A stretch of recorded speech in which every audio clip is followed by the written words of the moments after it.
చూస్తే అది నిజమా కాదా అనేటువంటిది సరే మన వాళ్ళు అది ఎప్పుడో మే నెలలో వచ్చినటువంటి ఆర్టికల్ అది. కానీ దానిలో చూస్తే డెఫినెట్ గా మన వైపు నుంచి మనం హడావుడి చేస్తున్నంతగా మన రక్షణ చర్యలు లేవేమో అనేటువంటి అనుమానం అయితే ఉంది. అఫ్ కోర్స్ ఆ విధంగా చెప్తే నన్ను దేశద్రోహిగానో లేకపోతే దేశ వ్యతిరేకగానో ఎవరైనా చిత్రిస్తే చిత్రించవచ్చు. కానీ అది పత్రికలో అచ్చయింది, అది రాసినటువంటి వాడు ఇండియానే. అందుకని దాని అంటే కొన్ని ఒకటి రెండు నేను చెప్తాను, మిగతా ఇంకా నేను చెప్పదలుచుకోలేదు. బోర్డర్ రోడ్ కన్స్ట్రక్షన్ 4500 కిలోమీటర్లు చైనా కంప్లీట్ చేస్తే భారతదేశం 3500 కిలోమీటర్లు టార్గెట్ పెట్టుకొని 2100. ఎప్పుడు ఇది ఆఫ్టర్ డోక్లా 2017 నుంచి 2024 వరకు మన పర్ఫార్మెన్స్. అదేవిధంగా ఇట్లా అనేకమైనటువంటి కంపారిజన్స్ చేసి, రెండోది మనం ఇరుగు పొరుగు దేశాలతోటి మనం సంబంధాలు పెంచుకుంటున్నామని చెప్పి చెప్తున్నాం. కానీ ఈ 2000 డోక్లాం తర్వాత ఈ 2024 వరకు నేపాల్, బంగ్లాదేశ్, భూటాను, శ్రీలంక ఈ 4 దేశాలకి చైనా వాడు $66 బిలియన్ మేరకు సాయం చేస్తే మన సాయం చేసింది $13 బిలియన్. ఇందాక తీస్తా నది, పద్మా నది దాని గురించి చెప్పారు. ప్రపంచ బ్యాంక్ వాడు మన షేక్ హసీనా హయాంలో వదిలేసి వెళ్ళిపోయాడు ఆ ప్రాజెక్టుల్ని. ఎందుకు వెళ్ళిపోయాడు ఏంటనేటువంటి అది వేరే చర్చ. కానీ దాన్ని చైనా వాడు చేపట్టడానికి షేక్ హసీనా ఆ రోజు చైనా వాడిని అడిగింది. అందుకని ఇలాంటి అనేకమైనటువంటి అంశాలను చూసినప్పుడు మనకి ఆందోళన కలిగించేటువంటి అంశాలు ఉన్నాయి. అందుకని జాగ్రత్తగా సున్నితమైనటువంటి అంశాలు, ఎందుకంటే ఇవన్నీ జరిగిన తర్వాతనే, ఈ విమానాశ్రయం ఇవన్నీ వార్తలు వచ్చిన తర్వాతనే మన నరేంద్ర మోడీ గారు చైనా వెళ్ళి మాట్లాడారు. రెండు దేశాల మధ్య సాధారణ సంబంధాలకి మిలిటరీ రీత్యా, దౌత్య రీత్యా కూడా మెరుగుపరుచుకున్నాం అనేటువంటి మనం గమనంలో ఉంచుకోవాలి. అందుకని కేంద్ర ప్రభుత్వానికి ఈ విషయాలన్నీ గమనంలోనే ఉన్నాయి. మన మిత్రులు చెప్పినట్టు దాని గురించి పరిశీలన చేయాలి. ఆందోళన గుండెలు బాదుకుంటే ఇప్పుడు జరిగేది ఏం కాదు, కానీ ఎవరి జాగ్రత్తలో వాళ్ళు ఉండాలనేటువంటి మాత్రం. రైట్ రావు గారు మళ్ళీ మీ దగ్గరికి వస్తాను. ఒకసారి కల్నల్ వివి రావు గారి దగ్గర. కల్నల్ వివి రావు గారు, సో చాలా మల్టిపుల్ యాంగిల్స్ మేనిఫెస్ట్ అయినాయి ప్లాట్ఫామ్లో. అంటే ఎవరి కోణంలో, ఎవరి దృక్కోణంలో వాళ్ళు రక్షణ పరంగా మీరిద్దరూ, అలాగే పొలిటికల్గా జియో పొలిటికల్ అఫైర్స్లో గిరిధర్ గారు, కోటేశ్వర గారు అండ్ తులసిరెడ్డి గారు కూడా ఆవిష్కరించారు. ఇప్పుడు యాజ్ ఇట్ ఈస్గా తారిక్ రహమాన్ ఎంట్రీ అనేది మనకేమన్నా కొంచెం ఈ టెన్షన్స్ని ఈజ్ చేసే అవకాశం ఉందా? ఆయన డిప్లాయ్ చేసింది మనమేనా, మన రాయేనా? అలాంటి అనుమానాలు కూడా వ్యక్తం అవుతున్నాయి. అఫ్కోర్స్ డీప్ స్టేట్ కూడా అలాంటి కథనాలు రాయించి ఉండొచ్చు, మనం అందులో పెద్దగా సందేహించాల్సిన అవసరం ఏం లేదు. ఇప్పుడు ఒక చిన్న దేశంలో ఇలాంటి అస్థిరత సృష్టించడం ద్వారా అమెరికా ఏం సాధించాలనుకుంటాను?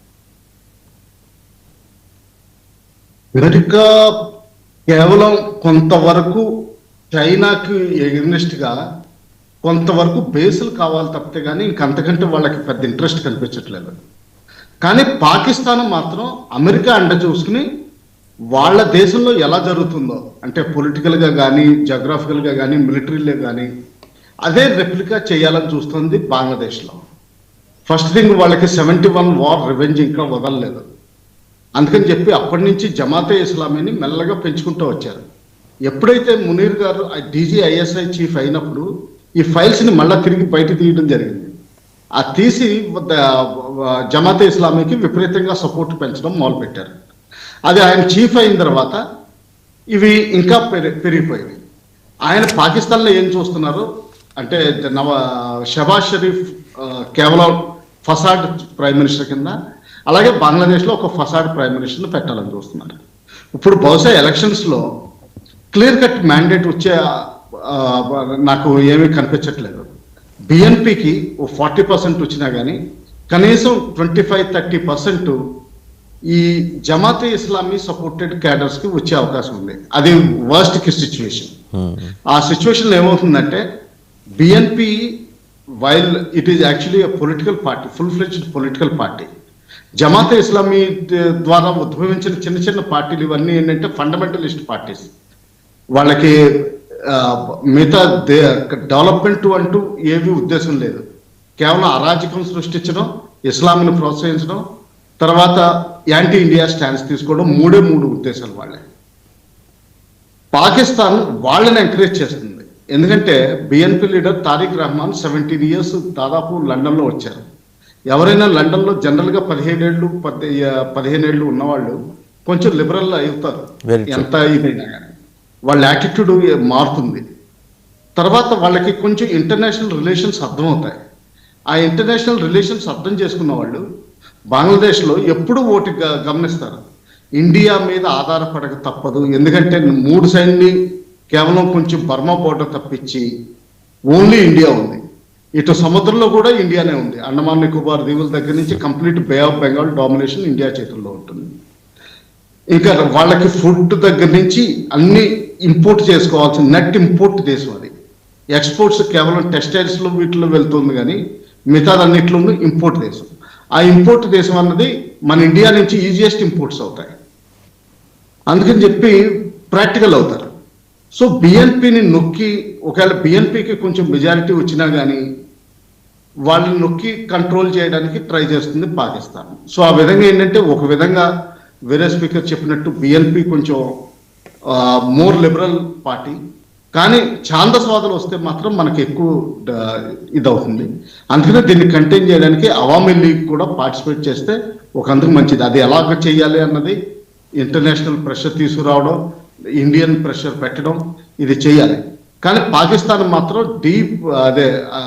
డీప్గా వాళ్ళు ఐఎస్ఐ సెల్ ఫామ్ చేసి దాదాపు 10 to 11 ఆఫీసర్స్ని లైజన్ ఆఫీసర్స్ కింద అక్కడ పెట్టుకుని మొత్తం అంతా ఇది డీల్ చేయాలని చూస్తున్నారు. సో ఈ విధంగా మనం అనుకోవాల్సింది ఏంటంటే, సెక్యూరిటీ పరంగా మనం జాగ్రత్తల్లో ఉండాలి. ఇటు పొలిటికల్ అండ్ డిప్లొమాటిక్ వాటిల్లో కూడా చాలా జాగ్రత్తగా ఉండాలి. ఎందుకంటే అసీం మునీర్ గారు ఏంటంటే బేసికలీ వాళ్ళ ఎన్డబ్ల్యూఎఫ్ఏ గుర్తుపెట్టుకుని మన 7 నార్త్ ఈస్ట్ స్టేట్స్ గుర్తుపెట్టుకుంటారు. అమెరికాకి ప్రోత్సాహం ఇవ్వడానికి మీకు ఏ బేస్లు ఇస్తాం, ఐలాండ్స్ మొత్తం ఇస్తాం. కోకో ఐలాండ్స్ బర్మా దగ్గర నుంచి చైనా తీసుకుంటే మీకు బంగ్లాదేశ్ నుంచి ఈ ఐలాండ్ వస్తుందని వాళ్ళు ఆయనకి, అంటే అమెరికన్ సపోర్ట్ తీసుకోవడానికి ఆయన ప్రయత్నిస్తున్నారు. అలాగే చైనా సపోర్ట్ తీసుకోవడానికి సిలిగురి కారిడార్ చూపిస్తున్నారు. అరుణాచల్ ప్రదేశ్ మీరు క్లెయిమ్ చేసుకోండి, సిక్కిం కూడా కొంచెం హాఫ్ వేలో ఉంది. వైల్ చైనా ఏం అంటలేదు, కానీ రికగ్నిషన్ కూడా ఫుల్ ఫ్లెడ్జ్డ్గా ఇండియాలో భూభాగం కింద ఇప్పటి వరకు చేయలేదు. అది కూడా మనం గుర్తుపెట్టుకోవాల్సింది. సో ఆ విధంగా చైనాని అమెరికాని బ్యాలెన్స్ చేస్తా యాక్చువల్గా పాకిస్తాన్ తన ఎజెండాని ప్రమోట్ చేసుకుంటారు. వాళ్ళ పాకిస్తాన్ ఎజెండాని మాత్రం మనం తగ్గించాలి. అది మనం చేయాల్సింది. రైట్. తులసిరెడ్డి గారు చూసారు కదా, అంటే విభిన్న కోణాలు మేనిఫెస్ట్ అవుతున్నాయి. బంగ్లాదేశ్ సంక్షోభం స్టార్ట్ అయింది యాంటీ రిజర్వేషన్. అక్కడ అంత భారత్ వ్యతిరేకత ఉన్నప్పటికీ, మతోన్మాదం ఉన్నప్పటికీ, అమెరికా పాత్ర, చైనా పాత్ర, పాకిస్తాన్ పాత్ర ఎన్ని ఉన్నప్పటికీ, భారత్ వ్యతిరేకత ఉన్నప్పటికీ, కానీ స్టార్ట్ అయింది మాత్రము యాంటీ రిజర్వేషన్ ఉద్యమం. ఇది యాక్చువల్గా స్టూడెంట్స్ ఉంటే. కాబట్టి ఇప్పుడు ఆ కోణంలో ఆలోచించినప్పుడు మనం అది ఆంతరంగిక ఉద్యమంగానే స్టార్ట్ అయింది. అది భారత్ వ్యతిరేక ఉద్యమంగా స్టార్ట్ కాలేదు. సరే, ఆ నేపథ్యంలో హసీనా భారతదేశానికి రావడంతో, మనం ఆశ్రయించడంతో అది కొంత భారత్ వ్యతిరేకత అనేది యాంగిల్ వచ్చింది. కానీ స్టార్టింగ్ వచ్చేసి యాంటీ రిజర్వేషన్ ఉద్యమం ఇది యాక్చువల్గా. కాబట్టి ఆ కోణంలో చూసినప్పుడు ఇప్పుడు డెఫినెట్గా నేను అనుకోవడము ఎన్నికలు ఒక పరిష్కారం చూపిస్తాయి అనుకుంటాను. ఎందుకంటే అది ఆంతరంగిక, మనం ఏదో భారత్కు వ్యతిరేకత తర్వాత వచ్చిందే కానీ స్టార్టింగ్ అది కాదు. కాబట్టి మనము జాగ్రత్తగా ఆలోచిస్తూ అక్కడ మన హిందువులకు ఇబ్బంది లేకుండా, మన రష్యన్కి ఇబ్బంది లేకుండా చూసుకుంటూ ఎన్నికలు నాకు తెలిసి పరిష్కారం చూపిస్తాయి. ఈ ఎన్నికల్లో ఇంకా టైం ఉంది కాబట్టి నాకు తెలిసి బిఎన్పి అప్పర్ హ్యాండ్ అవుతుంది అనుకుంటాను. అతనికి నిన్న వచ్చినటువంటి ఆ వారం వెల్కమ్ చూసినప్పుడు దాదాపు 1,00,000 మందికి పైగా.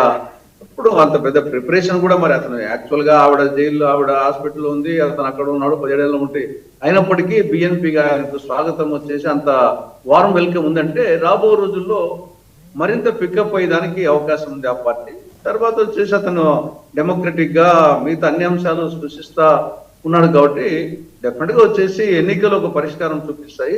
దాంట్లో బిఎన్పి వచ్చేసి సొంతంగా అధికారం రావడమా, ఒక మేజర్ పార్టీగా రావడమా, సంథింగ్ జరుగుతుంది. కాబట్టి మనము ఇదేదో మొత్తం బంగ్లాదేశ్ అంతా ఈ ఉద్యమం వచ్చిందే భారత్ వ్యతిరేకత అనే కోణంలో ఆలోచించకుండా అక్కడ ఉన్న సమస్యలు, ఇప్పుడు ఎన్నికలు వచ్చేసి 5 పార్టీలు అవామీ లీగ్ను వచ్చేసి నిషేధమే చేశారంటే ఎటువంటి పరిస్థితులను మనం ఆలోచించుకోవచ్చు. అక్కడ మిగతా 4 పార్టీలు కూడా ఏ దానికి అర్థానికి ప్రయత్నాలు పనులు చేస్తున్నాయి. కాబట్టి ఎన్నికలు అనేది ఒక ప్రధానమైనటువంటి అంశం. ఎన్నికలు జరుగుతాయా లేదా అనేది ఒక అంశం అయితే, ఎన్నికలు డెఫినెట్ గా వచ్చేసి అమెరికా కూడా ఎన్నికలు జరగాలనే కోరుకుంటుంది. పాకిస్తాన్ ఒకళ్ళు కోరుకోకపోవచ్చు, కానీ అమెరికా డెమోక్రటిక్ కంట్రీగా ఎన్నికలు జరగాలనే కోరుకుంటుంది. కాబట్టి ఎన్నికలు జరిగే అవకాశాలు ఉంటాయి. ఆ ఎన్నికల్లో కొంత బిఎన్పి ప్రొడామినెంట్ గా వచ్చే అవకాశం ఉంటుంది. కాబట్టి కొంత సమస్య పరిష్కారం కావచ్చు ఆఫ్టర్ ఎలక్షన్స్. అంతవరకు మనము కొంత జాగ్రత్తగా ఉంటే బెటర్ ఏమని అభిప్రాయం. రైట్. కల్నల్ పరం గారు, 2 ఇంపార్టెంట్ అంశాలు కూడా ఇక్కడ మనం పరిగణలోకి తీసుకోవాలి. అంటే పొలిటికల్ యాంగిల్లో చూస్తే గోవింద చంద్ర ప్రామాణిక్ హిందూ నేత, ఆయన లాయర్ కూడా. ఆయన కిషన్గంజ్ 3 కాన్స్టిట్యుయెన్సీ నుంచి where Sheikh Hasina has represented earlier, అక్కడి నుంచి కంటెస్ట్ చేయబోతున్నారు. బహుశా అక్కడ ఏమన్నా హిందూ పాపులేషన్ ఉందేమో, ఒకవేళ ఉన్నా వాళ్ళు స్వేచ్ఛగా బయటకు వచ్చి ఓటేసే పరిస్థితులు ఉన్నాయేమో, అది తెలియదు. రెండోది, అవామీ లీగే స్ట్రాటజిక్గా ఆయన ఏమన్నా అక్కడ ఇండిపెండెంట్గా రంగంలోకి దింపే ప్రయత్నం చేస్తోందనే ఒక అనుమానం కూడా ఉంది. ఇవన్నీ అంటే ఒక పక్క హిందువుల హత్యలు జరుగుతున్నప్పుడు ఆయన ధైర్యంగా బయటికి రావడానికి గల కారణం ఏంటి? ఇంకా వేరే ఏమైనా forces just they are trying to test the waters in Gopalganj 3 where Sheikh Hasina has represented earlier, ఏమంటారు? మంచి మైనారిటీ తీశారు రాథోడ్ గారు. అంటే నేను చెప్తాం అనుకున్నాను, మీరే తీశారు. సో ఆయన రావడానికి ఇప్పుడు ఇది ఎట్లుంటుందంటే, వెన్ డీస్టెబిలైజ్ స్టేట్ ఏదైతే ఉందో, లైక్ పాకిస్తాన్ తీసుకోండి, దాని తర్వాత మీరు చాలా ఏళ్ళు యుఎస్ఎస్ఆర్ చిట్లిపోయిన తర్వాత చాలా ఏళ్ళు అక్కడ దేశాలు 15 దేశాలు అయ్యాయి అక్కడ. అవి దాని తర్వాత సెంట్రల్ యూరోపియన్ రిపబ్లిక్స్, రొమానియా, బుల్గేరియా, చెకోస్లోవాకియా ఇవన్నీ విడిపోయాయి. సో సర్బియా, బోస్నియా హెర్జగోవినా అనుకుంటా అన్ని కంట్రీస్ అయ్యాయి. వీటిలన్నింటిలో అయ్యేసరికి ఏమవుతుందంటే, it becomes an open field. అంటే ఒక మంచి మట్టిలో మీరు ఏ విత్తులు వేసినా పెరుగుతాయి. అట్లా open field for intelligence agencies అయిపోతాయి. అక్కడికి వెళ్ళి ఎవరికి ఇంట్రెస్ట్ ఉంటే వాళ్ళు గేమ్స్ ఆడటం మొదలెడతారు. So it becomes a game of chess. ఎవరి మూవ్స్ ఎక్కువ యాంటిసిపేట్ చేసి ముందరికి వెళ్తారో వాళ్ళు 4-5 years తర్వాత వాళ్ళకి బెటర్ రిజల్ట్స్ కనిపిస్తాయి. That's how the game of intelligence pans out అనమాట. గేమ్ ఆఫ్ ఇంటెలిజెన్స్ మీరు ఇవాళ స్టార్ట్ చేశారంటే రేపటి రిజల్ట్ కనిపించదు. 4, 5, 10 ఏళ్ళు 15 ఏళ్ళ తర్వాత రిజల్ట్ కనిపిస్తుంది. అది మీరు ఈ మొహమ్మద్ యూనిస్ చూసారంటే తెలుస్తుంది. ఎప్పుడో 2003-4 నుంచి డీప్ స్టేట్ ఆయనలో ఇన్వెస్ట్ చేయడం మొదలెట్టింది. అది పోయి 2025లో రిజల్ట్ తీసుకొచ్చింది, 24-25 రిజల్ట్ తీసుకొచ్చింది. అంటే it is a game of patience అండి. చాలా పేషెంట్ గా ఉండాలి. జరుగుతుందని మెల్లమెల్లగా ముందుకు పోతుండాలి. సో దీన్ని నా వ్యూలో నేను చూసేది ఏంటంటే, డీప్ స్టేట్ ని కౌంటర్ చేయడానికి other agencies including Indian agencies చేసే ఒక ఎఫర్ట్, ఓవర్ట్ గా మనము ఇంకో దేశం అంతరంగిక వ్యవహారాల్లో చొరవ చేసుకోవడం కరెక్ట్ కాదు. అంటే there are 2 schools of thought. ఒకటి, హిందువులు పూజకు వస్తున్నారు, మనం వెళ్ళి చాలా మంది అన్నారు, మనం వెళ్ళి అటాక్ చేయాలి బంగ్లాదేశ్ మీద, వాళ్ళని రక్షించాలి అని. ఓకే, అటాక్ చేస్తాము, వాళ్ళని రక్షించడానికి వెళ్తాము. దాని తర్వాత మీకు మల్టీ ప్రాంగ్ యుద్ధం స్టార్ట్ అవుతుంది. Can you afford it? దాని తర్వాత లేకపోతే మల్టీప్రాంగ్ యుద్ధం స్టార్ట్ కాదు, బంగ్లాదేశ్ మీరు తొక్కేస్తారు. దాని తర్వాత మొత్తం బంగ్లాదేశ్ లో రిఫ్యూజీస్ అందరూ భారత్ వచ్చి కూర్చుంటారు. Can you afford it? మనం ఇవన్నీ ఎఫర్ట్ చేయగలుగుతాము. సో కొంచెం ప్రాక్టికల్ గా కూడా ఆలోచించాలి. మనం వెళ్ళి యుద్ధం చేసేయడం, పెద్దానికి వెళ్ళి యుద్ధం చేసి, ఇప్పుడు రష్యా వెళ్ళింది యుద్ధం చేయడానికి, 15 రోజుల్లో అయిపోతుందని ప్రపంచం అంతా. యుక్రెయిన్ 15 రోజులు తొక్కేస్తుంది. ఒక నేషనల్ ఫీలింగ్ లేని కంట్రీ యుక్రెయిన్. నేషనల్ సెంటిమెంట్ లేదు వాళ్ళకి. మూడు డిఫరెంట్ కల్చర్స్ ఉన్నాయి. అలాంటి కంట్రీనే సరే నేటో సాయంతో చేస్తుంది, లేకపోతే చేసేది కాదు, కానీ 15 రోజుల్లో అయిపోతున్నా అన్న యుద్ధము ఇప్పుడు ఎప్పుడు ఆగుతుందా అని అందరూ వెయిట్ చేస్తున్నారు. అలాంటిది అలా కంగారు పడి మనం దుంకేసి మన ఎకానమీని ఇప్పుడు నడుస్తున్న పాకుతున్న ఎకానమీ ఇప్పుడు పరిగెడుతున్న తరుణంలో మన డెవలప్మెంట్ మనం రిస్క్ లో పెట్టుకోవడం అనేది మంచిది కాదు. సో ఇన్ మై వ్యూ ఆయనకి ఎంకరేజ్మెంట్ ఉంది కాబట్టి వస్తున్నాడు ఆయన. అండ్ చాలా స్ట్రాటజిక్ గా షేక్ హసీనా, ఎందుకంటే ప్రో హసీనా ఫోర్సెస్ కి వాళ్ళు ఓటు వేస్తారని ఒక నమ్మకం గట్టిగా ఉంది అక్కడ. సో ప్రో హసీనా ఫోర్సెస్ కి ఓటు వేస్తారు కాబట్టి ఆయన అక్కడికి వెళ్ళడం. డెమోగ్రాఫిక్ ఇంబ్యాలెన్స్ ఎంత ఉందనేది నాకు క్లియర్ గా డీటెయిల్స్ తెలియదు, అక్కడ ఎంతమంది హిందువులు ఉన్నారు, ఎంతమంది ఓటేస్తారని. కానీ షేక్ హసీనా ఎప్పుడు ఎలక్షన్ గెలిచినా మీరు చూడండి, ఆవిడ early 2000 నుంచి ఎలక్షన్ గెలిచినా కూడా హ్యూజ్ మెజారిటీస్ తో గెలిచింది. ఆవిడ అక్కడ అంటే ఆవిడకి అంత పలుకుబడి ఉంది అక్కడ. సో ఆ పలుకుబడి ట్రాన్స్ఫర్ అవుతుందని ఒక స్ట్రాటజిక్ ఇన్వెస్ట్మెంట్ ఆయనలో. ఒకసారి ఒక స్ట్రాటజిక్ ఇన్వెస్ట్మెంట్ చేశాక ఈ will become the counter force to balance ఈ డీప్ స్టేట్ ని కానీ, పాకిస్తాన్ ఐఎస్ఐ ప్రెజెన్స్ ని కానీ, లేకపోతే చైనా ఐఎస్ఆర్ ని కూడా మనము కౌంటర్ బ్యాలెన్స్ చేయడానికి ఇలాంటి వాళ్ళని కొందరిని ప్రాపర్ చేసి మనం వాళ్ళ పార్లమెంట్ లో కూర్చోబెట్టామంటే, వాళ్ళ స్టేట్ అసెంబ్లీలో కూర్చోబెట్టామంటే మనకి బెనిఫిట్ అవుతుందని I think our intelligence agencies are also అంటే చాలా డీప్ గా, చాలా సీక్రెటివ్ గా మనము వర్క్ చేస్తున్నాము. సక్సెస్ అవుతుందా లేదా అనేది ఆజీ కోటి గిరిధర్ గారు అన్నారు 12 ఫిబ్రవరి నాడు ఎలక్షన్స్ జరగవని. చాలా వ్యాలిడ్ పాయింట్, ఎవరికి తెలియదు ఆ స్టేట్ లో ఉంది ఇప్పుడు ఆ కంట్రీ. సో జరిగినా కూడా వాళ్ళ డీప్ స్టేట్ ఇన్వాల్వ్మెంట్ ఎంత ఉంటుంది, మిలిటరీ ఇన్వాల్వ్మెంట్ ఎంత ఉంటుంది. మీరు పాకిస్తాన్ లో వెళ్ళి చూసారంటే సిమిలర్ థింగ్. ఒక పొలిటికల్ అన్రెస్ట్ స్టార్ట్ అయింది, పొలిటికల్ అన్రెస్ట్ నుంచి కొంచెం మిలిటరీ కంట్రోల్లోకి వెళ్ళింది. దాని తర్వాత ఒక పపెట్ ప్రెసిడెంట్ ని, పపెట్ ప్రైమ్ మినిస్టర్ ని కూర్చోబెట్టిన తర్వాత ఏం చేస్తారు, దాన్ని పబ్లిక్ మూవ్మెంట్ అని చేసి ఎలక్షన్ చేస్తారు, ఒక ఫ్రాడ్ ఎలక్షన్ చేస్తారు. ఫ్రాడ్ ఎలక్షన్ చేసి ఇమ్రాన్ ఖాన్ ని ప్రాపప్ చేశారు. ఇమ్రాన్ ఖాన్ ని ప్రాపప్ చేసినప్పుడు కూడా ఏం చేశారు, ఇమ్రాన్ ఖాన్ కి మొత్తం మెజారిటీ, అది హెవీలీ రిగ్డ్ ఎలక్షన్ అయినా కూడా ఇమ్రాన్ ఖాన్ కి మొత్తం మెజారిటీ రానికుండా ఒక కోalition టైప్ తీసుకొచ్చారు. ఒక ఏడాది ఆయన కూర్చోబెట్టారు, దాని తర్వాత తీసుకెళ్లి జైల్లో పడేశారు. If I have to predict and put my neck out and predict, Bangladesh లో కూడా అలాంటిది ఏదో జరుగుతుంది. ఎందుకంటే పొలిటికల్ పవర్ ఒక ఇండివిజువల్ లీడర్ కి ఇర్రివోకబుల్ మెజారిటీతో పెట్టాము అంటే దాని తర్వాత వాళ్ళు డీప్ స్టేట్ తో కానీ, వేరే ఇంటెలిజెన్స్ ఏజెన్సీస్ తో కానీ కంటిన్యూ చేస్తారు అదే రిలేషన్ అనేది. ఎవరితో వాళ్ళ సంసారం చేయడం మొదలెడతారు అనేది politics is very dirty game అండి. ఇవాళ ఒకరితో ఉంటాడు, రేపు ఇంకొకరితో ఉంటాడు, and that is how politics is unfortunately. But ఏంటంటే వాళ్ళతో కంటిన్యూస్ గా ఉంటారని బెట్ చేయరు. సో వాళ్ళు పవర్ ఇచ్చినా కూడా ఎవరికైనా కూడా లిమిటెడ్ పవర్ ఇస్తారు, లిమిటెడ్ పవర్ ఇచ్చి కంట్రోల్ పాయింట్స్ రిటైన్ చేసుకుంటారు డీప్ స్టేట్ నెట్వర్క్. సో ఏ పార్టీకి అబ్సల్యూట్ మెజారిటీ వస్తుందని నేనైతే అనుకోనండి ఈ ఎలక్షన్ లో. సో అది మనం జాగ్రత్తగా చేసి కౌంటర్ బ్యాలెన్సింగ్ ఫోర్సెస్ లో మనం ఇన్వెస్ట్ చేసి కౌంటర్ బ్యాలెన్సింగ్ ఫోర్సెస్ మనం మేనేజ్ చేసుకుంటూ వచ్చామంటే లాంగ్ టర్మ్ బంగ్లాదేశ్ సివిలైజ్ చేయడము, మన రిస్క్ ని డీరిస్క్ చేసుకోవడంలో మనకి చాలా సహాయపడుతుందని నా ఒపీనియన్ అండి. రైట్, చాలా క్విక్ గా గిరిధర్ గారు కంక్లూడ్ చేస్తారా, బంగ్లాదేశ్ లో తయారు కాబోతున్న మరో ఇమ్రాన్ ఖాన్ ఎవరై ఉండే అవకాశం ఉంది? ఇమ్రాన్ ఖాన్ లాంటి వాళ్ళు చాలా మంది తయారు చేశారు. ఆ ఇమ్రాన్ ఖాన్ అందరూ జైలుకే పెడతారు, అక్కడి నుంచి ఏం ఉండదు. కాబట్టి అది ఎవరు కూర్చున్నారు మనకు వాడు వెనకాల ఉన్న శక్తులు ఏంటో వాళ్ళని అబ్జర్వ్ చేయడమే మన ఇంపార్టెంట్. 2-3 పాయింట్స్ ఇక్కడ. మనకు భారత ప్రభుత్వం సరిహద్దుల్లో మన పెద్దగా ఇన్ఫ్రాస్ట్రక్చర్ ఏం పెట్టలేదు, చైనా చాలా అద్భుతంగా చేసింది అన్నటువంటి ఆర్గ్యుమెంట్ వచ్చింది.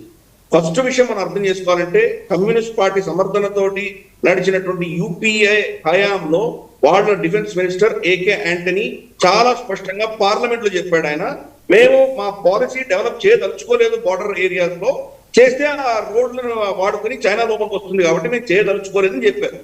ఏం డెవలప్మెంట్ అయిందో 10 సంవత్సరాలు డెవలప్మెంట్ అయింది. నేను స్వయాన వెళ్ళి బార్డర్ ఏరియాస్ తిరిగిన వాడిని, నాకు బాగా తెలుసు ఎంత డెవలప్మెంట్ అయిందో. సరిహద్దు, మన బంగ్లాదేశ్ సరిహద్దుకి మనం ఫెన్సింగ్ వేసుకోలేదు అంతవరకు. యూపీఏ హయాంలో ఫెన్సింగ్ అనేది ఇప్పుడు మొదలైంది కాబట్టి ఈ గొడవలు మనకు వ్యతిరేకత అక్కడ చాలా జరుగుతున్నాయి. వాళ్ళ బార్డర్ గార్డ్స్ ఫైరింగ్ చేయడం చాలా జరుగుతున్నాయి.